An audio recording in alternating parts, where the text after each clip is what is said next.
राधे राधे दोस्तों, आइए जानते हैं कि भगवान शिव ने माता गंगा को अपनी जटाओं में क्यों रोका। भगवान शिव ने गंगा माता को अपनी जटाओं में इसलिए रोका क्योंकि यदि वे सीधे पृथ्वी पर उतरती तो उनके प्रचंड वेग से धरती नष्ट हो जाती। यह कथा भारतीय पुराणों में बहुत प्रसिद्ध है और विशेष रूप से शिव पुराण और भागवत पुराण में वर्णित मिलती है। कथा के अनुसार राजा सगर के 60,000 पुत्र कपिल मुनि के श्राप से भस्म हो गए थे। उनके उद्धार के लिए राजा सगर के वंशज भगीरथ ने कठोर तपस्या की। उनकी तपस्या से प्रसन्न होकर ब्रह्मा जी ने गंगा को पृथ्वी पर भेजने की अनुमति दी ताकि उनके पवित्र जल से सगर पुत्रों की आत्माओं को मोक्ष मिल सके। लेकिन समस्या यह थी कि गंगा स्वर्ग से सीधे पृथ्वी पर उतरती तो उनका वेग इतना तीव्र होता कि धरती उसका भार सह नहीं पाती। तब भगीरथ ने भगवान शिव की आराधना की। भगवान शिव ने उनकी भक्ति से प्रसन्न होकर गंगा को अपनी जटाओं में धारण करने का वचन दिया। जब गंगा अत्यंत गर्व और वेग के साथ स्वर्ग से उतरी तो शिव जी ने उन्हें अपनी विशाल जटाओं में समेट लिया।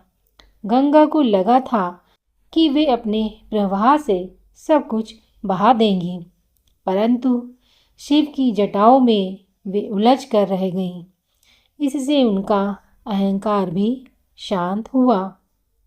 कुछ समय बाद भगीरथ की प्रार्थना पर शिव जी ने अपनी जटाओं से गंगा की एक धारा को धीरे धीरे पृथ्वी पर प्रवाहित किया।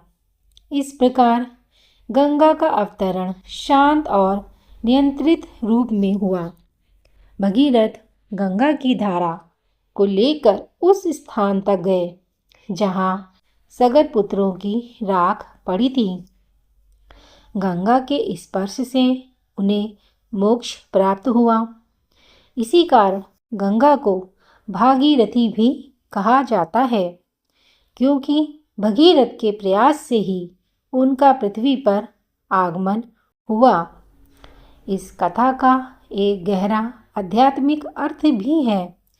गंगा ज्ञान और पवित्रता का प्रतीक है, जबकि शिव की जटा संयम और शक्ति का प्रतीक है।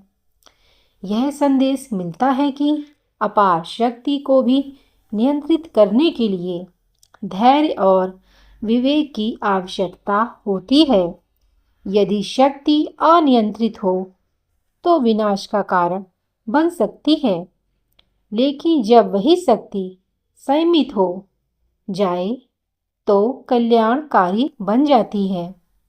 अतः भगवान शिव ने गंगा माता को अपनी जटाओं में रोककर पृथ्वी की रक्षा की, गंगा के वेग को नियंत्रित किया और भगीरथ के पूर्वजों का उद्धार संभव बनाया। यह कथा हमें भक्ति, विनम्रता और संयम का महत्व सिखाती है। राधे राधे दोस्तों, हर हर महादेव।